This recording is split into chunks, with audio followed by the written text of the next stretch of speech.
천국의 정표 세미나 다니엘과 요한계시록입니다. 7교회와 7인, 오늘은 7번째 영상입니다.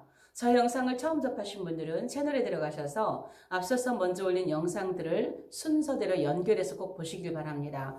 그래야 지금 제가 풀고 있는 강의의 전체적인 흐름을 이해하시는데 도움이 되실 것입니다. 지금은 계속해서 7인을 들어가기 전에 먼저 다뤄야 할 부분들을 계속 다루고 있는 중입니다. 오늘은 계시록에 나오는 네 생물과 인의 관계를 좀 살펴보려고 합니다. 네 생물과 인의 관계.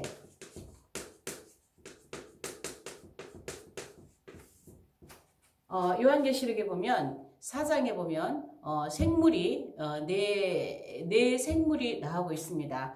오늘 강의는 어찌 보면 제가 질문만 던지는 그런 강의일 수가 있습니다. 앞으로 인을 풀어갈 때에 이러한 부분들, 제가 앞선 강의에서도 7교회에 대해서 전체적으로 한번 살펴봤던 것들, 또 오늘 나누고자 하는 것들, 이 모든 것들이 인과의 관계가 있기 때문에 앞에서 먼저 푸는 것입니다. 그래서 오늘 강의도 인을 풀기 위해서 먼저 앞에 작업들을 하는 것이라고 보시면 되겠습니다. 이제 에스겔서에 보면은요, 에스겔 1장 10절에 보면 그 천사의 모양이 나오죠. 그 천사의 모양을 네 생물로 이렇게 비유해서 나오는 것이 있습니다.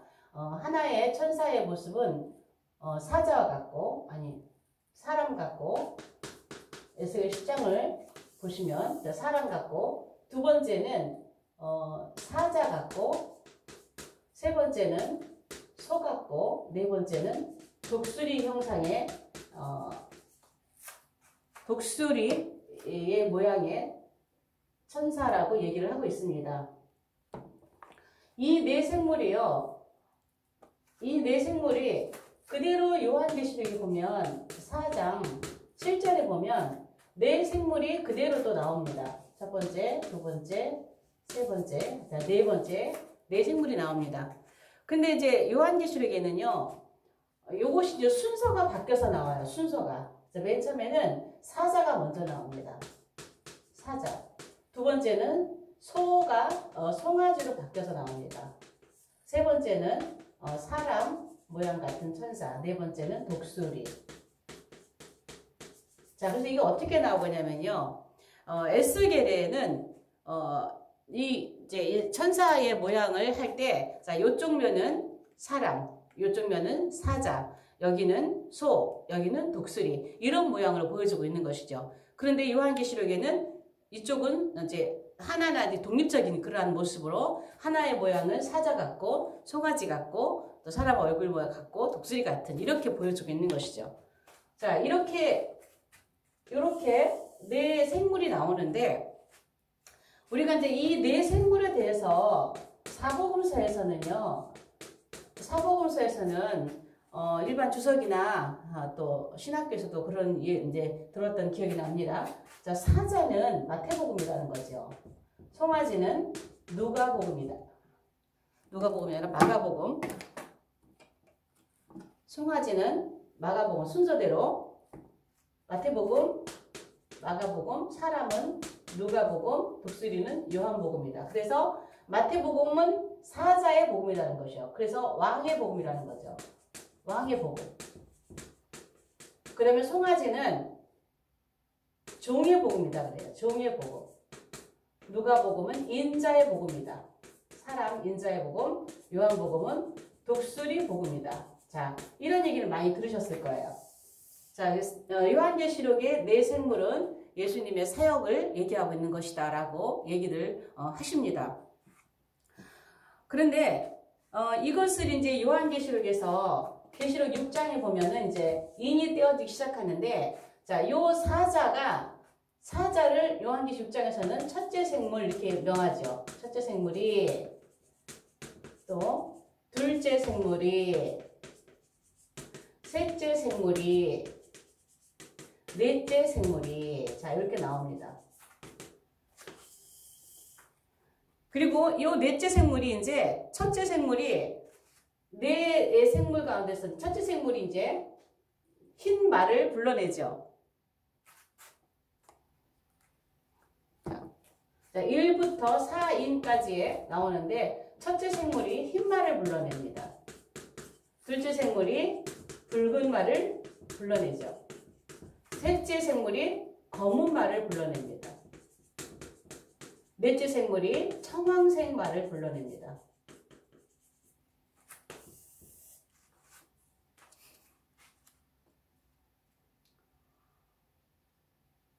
그런데 요 말 있잖아요. 요 네 말이 또 어디에 나오냐면 스가랴에 나와요. 스가랴 4장에 보면은요. 2절부터 8절까지 보면 2절부터 8절까지 보면은 요 네 말이 나오는데 또 이 말의 순서가 조금 바뀌어서 나와요. 맨 처음에 붉은 말이 먼저 나와요. 붉은 말, 그 다음에 검은 말, 두 번째는 검은 말, 세 번째는 흰 말, 네 번째는 얼룩달룩한 얼룩말이 나와요. 얼룩말. 자, 스가랴에 또 이렇게 말이 나옵니다. 비슷하죠? 그래서 이 말과 연결해서 이제 푸는 것을 볼 수가 있어요.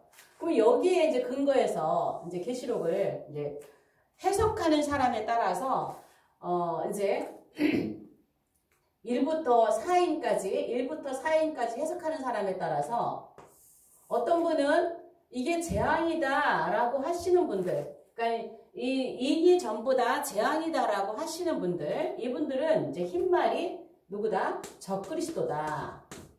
그리고 붉은 말은 전쟁이다. 검은 말은 기근이다. 청황색 말은 이건 사망이다. 혹은 전염병이다. 자, 이렇게 얘기를 하거든요. 그러면 이걸 이제 재앙으로 보는 사람이 아니고 복으로 보는 사람들이 있어요. 복으로 보는 사람들은 여기는 적그리스도가 아니고 예수 그리스도다. 혹은 복음이 전 세계로 확산돼 나가는 거다. 자, 이렇게 풀죠. 그 다음에 밑에는 같습니다. 복음을 위해 사는 사람들, 이런 사람들에게는 전쟁의 위험에 노출되기도 하고 기근을 만나기도 하고 전염병이나 사망을 만나기도 한다. 이렇게들 많이 풀죠. 그리고 또 일부에서는 또 어떻게 보느냐? 자, 이게 복음이고 붉은 말은 이거는 공산주의다. 검은 말은 자본주의다. 얼룩말, 아니 청황색 말은 이슬람이다. 자, 이렇게 푸시는 분들이 또 일부 계세요. 자, 그러면요. 자, 요만큼을 정리를 해놓고 자, 여기에서 복으로 푸시는 분들 있잖아요. 이렇게 복으로 푸시는 분들은요. 어디에 근거하다면 여기 얘기를 많이 하세요. 스가랴에 있는. 스가랴에 말이 나오잖아요. 흰말, 붉은말, 검은말, 청황색. 여기는 붉은말, 검은말, 흰말인데 이 얼룩말인데 이 말이라는 거예요. 스가랴의 말이 계시록이 이 말이라는 거예요. 그런데 그걸 어디에 근거 두냐면은 스가랴에 있는 이 말들은요. 이것은 나쁜 말들이 아니라 쉽게 해서 착한 말들이에요. 좋은 말들이에요. 하나님의 마음을 시원케 하는 말들이에요.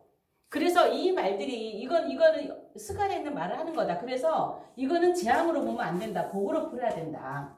하나님의 마음을 시원케 하는. 그래서 그렇게 푸시는 분들이 계세요. 그런데 문제는 예를 들어서 복으로 푼다 할지라도 밑에는 다 같아요. 거의 뭐 공산주의 이렇게 이제 푸시는 분들도 계시지만은 전쟁, 기근, 사망은요 약속이나 한 듯이 다 같습니다. 거의 뭐 99점 몇 프로 정도로 전쟁, 기근, 사망은 여러 이 계시록과 관련된 주석이라든가 해설집이라든가 책이라든가 보면은요 거의가 약속이라 한 듯이 이거는 완전히 딱 정해져 있어요. 이건 흔들리면 안 돼 그냥. 이거는 다 똑같이 전쟁, 기근, 사망이에요. 이렇게 보시는 분들이 계시거든요. 그런데 보세요. 순서가 바뀌었어요. 순서가 바뀌었고 뭐 붉은 말 요거는 뭐 같다고 치더라도 청황색 말이 얼룩말일 수는 없죠. 얼룩달룩한 말이거든요. 얼룩달룩한 얼룩말인데 여기는요 아주 푸르딩딩한 기분 나쁜 색깔이에요. 시체 썩은 색깔 같은 아주 기분 나쁜 색이거든요. 근데 이거를 분명히 말이 다른데도 같다고 말하는 거예요. 물론 이게 뭐 어떤 그 스가랴에 있는 말들은 이제 천사들 하나님의 일을 하는 어떤 천사들을 부리는 어떤 그러한 말들일 수 있겠죠. 근데 하나님이 쓰시는 말들이 흰말이 하나밖에 없냐는 것이죠. 이게 이거고 이게 이거냐는 것이죠. 분명한 것은 스가랴에 있는 말들은 하나님의 마음을 시원케 하는 좋은 말들이라는 거예요. 그래서 거기에 근거해서 이게 복이다라고 풀어놓은 것도 무리가 있다라는 것이죠. 그럼 앞에 와서 보면은요. 자, 앞에서 이제 에스겔에 있는 네 생물과 계시록에 있는 네 생물을 한번 보자고요. 제가 이제 인을 풀 때 이것을 다 연결해서 풀을 건데, 저는 이제 계시록을 이렇게 이제 자꾸 이제 더 들려지기 위해서는, 더 보여지기 위해서는 다른 방법 없어요. 성경을 자꾸 보는 것밖에 없어요. 성경을 자꾸 읽고 또 읽고 또 읽고 이제 계시록을 주로 중점으로 많이 이제 읽죠. 아무래도 계시록, 다니엘, 또 스가랴, 여기와 관련된 이사야서 이제 여기와 관련된 것들을 주로 중점적으로 좀 많이 읽는 편인데 자꾸 읽다 보니까 왜 말들을 불러내는 걸까? 아니 왜 생물들을 불러내는 걸까? 그럼 이 생물과 이 인과는 또 무슨 관계가 있는 걸까? 이걸 좀 고민하면서 보게 되는데요. 자, 에스겔에 있는 생물하고 계시록에 있는 생물하고 같아요. 같은데 순서가 바뀌었어요. 자, 사람, 사자, 송아지, 자, 독수리를 갖지만 순서가 바뀌었어요.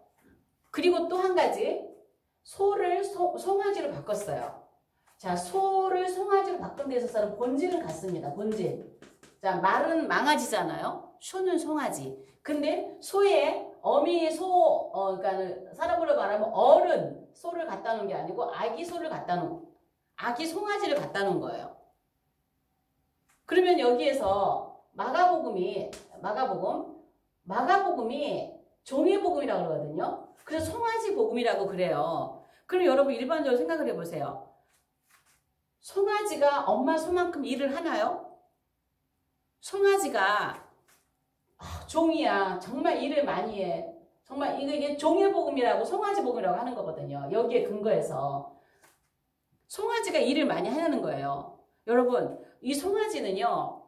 저희 교회에 이제 소를 키우는 집사님이 이제 가끔 교회를 나오시는 집사님이 계시는데 이제 이렇게 좀 물어봤어요. 건너서. 근데 송아지는요. 말썽만 피운대요. 아주 풀어놓으면 온 밭 사방을 뛰어다니면서 아주 그냥 온 동네방네 말썽만 피우는 게 풀어놓으면 어디로 튈지. 그러니까는 사실은 제가 뭐 송아지 뜻은 잘 몰랐는데 나중에 그걸 하나하나 알아가게 됐어요. 이제 세미나 오신 목사님을 통해서도 알게 되고 송아지는 이거는요 풀어놓으면 어디로 튈지 모르는 아주 진짜 문제 덩어리가 송아지라고 말씀을 하시더라고요. 근데 왜 그런 송아지를 여기다 갖다 놨는데 왜 이 송아지를 마가복음에 종이복음이라고 하냐는 것이죠. 차라리 종이복음이면 소가 와야죠. 소가. 그러면 종이복음이 맞죠. 그래서 송아지를 갖다 놨는데 이것은 예수님의 사역이다. 마태마가 누가 요한복음이다. 이렇게 말씀하세요. 맞기는 맞아요. 사자는 왕의 복음이고 뭐 사람 인자의 복음이고 성경으로 보면은 맞아요. 맞지만 꼭 그것만일까라는 것이죠. 저는 이게 틀렸다라는 것보다 라고 말씀드린 것보다도 요거 좀 의문이 있다라는 것이죠. 왜 송아지일까? 그러면 예수님께서 이게 순서를 바꿀 때는 심심해서 바꿔놓으신 게 아니라는 거예요. 제가 계시록을 보다 보니까 문자 하나, 단어 하나 배열한 것도 다 하나님의 뜻이 있으시더라는 거예요. 그래서 이것도 바꿔놓은 게 이유가 있다라는 것이죠. 왜 순서를 바꿔놨으며 왜 소를 송아지로 바꿔놨냐는 거예요. 그것을 이제 인을 풀면서 연결을 할 건데요. 자, 그렇다면 자, 첫째 생물이에요. 자, 그러면 우리가 요한계시록을 읽을 때에 첫째 생물이 할 때는 이 첫째 생물이 사자라는 걸 생각해야 돼요. 왜? 첫째 생물은 사자요, 둘째 생물은 송아지요. 그랬으니까 요한계시록 6장을 읽을 때 첫째 생물이 흰말을 불러냈다면 사자 모양을 한 천사가 천사가 이 생물이 흰말을 불러냈다고 보시면 돼요. 그렇게 생각을 해야 되는 거예요. 자, 둘째 생물이 그러면 송아지 모양을 한 이 생물이 붉은 말을 불러냈다. 관련이 있다라는 것이죠. 관련이 있다라는 거예요. 그러면 이 생물은 넷째가 독수리고 셋째가 사람이라면 자, 이 독수리와 또 누가 관련이 있다라는 건가요? 자, 이 붉은 말. 독수리의 모양의 천사가 이 생물이 청황색 말을 불러낸 건 청황색 말을 탄 자가 누구인가라는 거에 대한 연관이 있다라는 거예요. 사람의 모양을 한 생물, 셋째 생물이 검은 말을 불러낸 것은 검은 말을 탄 자가 어떤 존재인가라는 것을 사인을 주고 있다라는 거예요. 마찬가지예요. 송아지, 왜 송아지인가? 왜 소를 송아지로 바꿨고 순서를 왜 두 번째 배열했다는 것인가? 제가 지난 강의에서 7교회도 배열을 하셨잖아요. 7교회를 에베소부터 순서적으로 배열을 했잖아요. 그 배열이 그냥 하나님께서, 예수님께서 아무렇게 놓으신 것이 아니라 하나님의 그 의도가 있으시고 뜻이 있으시다라는 거예요. 그럼 이것도 배열을 한 것이 전부 다 하나님의 의도가 있다라는 거죠. 송아지를 두 번째다가 배열하고 소를 송아지로 바꿔놓은 것도 붉은 말을 불러낸 것과 관련이 있다라는 것입니다. 마찬가지 사자, 왜 두 번째 있던 사자를 첫 번째로 올려놓고 이 사자가 왜 첫째 생물이 왜 흰말을 불러내는가? 이거를요 우리가 인을 풀 때 다 연관이 있어요. 우리가 성경을 해석할 때는 물론 우리가 100% 성경만 보고 알 수는 없지요. 연구, 미리 앞서서 연구해 놓으신 분들의 그러한 것을 참조하고 이렇게 성경을 풀긴 하죠. 그러나 정말 우리가 말씀을 풀 때 가장 중요한 참고서는 또 보고 또 보고 또 보고 해야 할 참고서는 성경이에요. 성경입니다. 본문입니다. 본문을 자세히 보고 정말 우리 눈에 보이지 않고 내 옆에 계시는 게 보이지 않지만 성령님께 묻고 또 묻고 이건 뭘까요? 이건 뭘까요? 이건 뭘까요? 자꾸 묻고 묻다 보면 말씀이 보이는 거예요. 그리고 보면 그 말씀 안에 다 해답이 있어요. 그 말씀 안에. 근데 자꾸 요한계시록의 여러 가지 주제들, 휴거나 14만사천이나 두증이나 여러 가지를 풀 때 자꾸 전통적인 학식, 학문, 전통적인 어떤 해석, 자꾸 이런 거 갖고 오니까 본문을 볼 수 있는 눈이 가려진다는 것이죠. 그래서 계시록 인을 풀 때도요, 전부 다 이렇게 관련이 있어서 풀 수 있는 키들을 전부 다 하나님이 넣어 놓으셨다는 것입니다. 그렇게 봤을 때, 자, 여기 흰말이에요. 자, 흰말. 자, 스가랴는 상관이 없습니다. 스가랴의 말과 이 말이 같다라고 하는 것은 좀 무리가 있는 해석이라고 저는 봅니다. 왜 흰말이 적그리스도다. 그러면 흰말이 적그리스도다. 붉은 말이 전쟁이다. 이것도 지금 관련이 있는 것이죠. 흰말하고 적그리스도와 관련이 있어요. 그러니까 요거랑 관련이 있다라는 것이 아니라 이 말과 여기 제안에서 풀어야 되는, 자, 이제 전통적으로는 이렇게 하고 있지만 저는 이렇게 안 풀 거니까 이걸 얘기를 하는 거예요. 저는 이게 아니라고 보기 때문에 지금 강조를 하는 겁니다. 여기에 나오는 흰 말은 뭐다, 붉은 말은 뭐다, 검은 말은 뭐다, 청황색 말은 뭐다 라고 하면 요게 여기 관련이 있어야 돼요. 이 청황색 말이, 넷째 생물이 예를 들어서 사망이 맞다면 사망과 관련이 있어야 되고, 검은 말이 기근이 맞다면 기근과 관련이 있어야 돼요. 그리고 요것은 어디까지 관련이 있어야 되느냐, 여기 생물까지 관련이 있어야 돼요. 여기까지. 그래서 사인을 넣어주고 있는 거예요. 그리고 검은 말도 붉은 말도 전쟁이라면 관련이 있어야 되고, 이 전쟁과 또 어디? 송아지와 관련이 있어야 돼요. 다 관련이 있어요. 사인이에요. 이렇게 풀어. 이렇게 풀어라. 붉은 말은, 흰 말은 이거야. 사자와 관련이 있어. 무슨 말씀인지 이해가 가시나요? 관련이 있다라는 것입니다. 그래서 지금 사자, 흰말, 그 다음에 여기 해석, 여기 다 같이 연결되어 있다는 거예요. 같이 다 해석이 연결되어 있다는 거예요. 그것도 이것만이 아니라 우리가 더 정확하게 볼 수 있도록 하기 위해서 7교회를 먼저 주셨어요. 7교회의 배열을 먼저 주셨습니다. 그래서 7교회와 시대가 똑같은지는 아마 똑같지는 않을 겁니다. 그러나 구속사는 7교회로, 세상 심판사는 7인으로 주님께서 마지막까지 하나님의 계획을 말씀하셨기 때문에 같은 코드를 가지고 간다는 거예요. 그래서 그 코드 안에 이러한 것들이 관련이 있다는 것입니다. 이러한 것들이.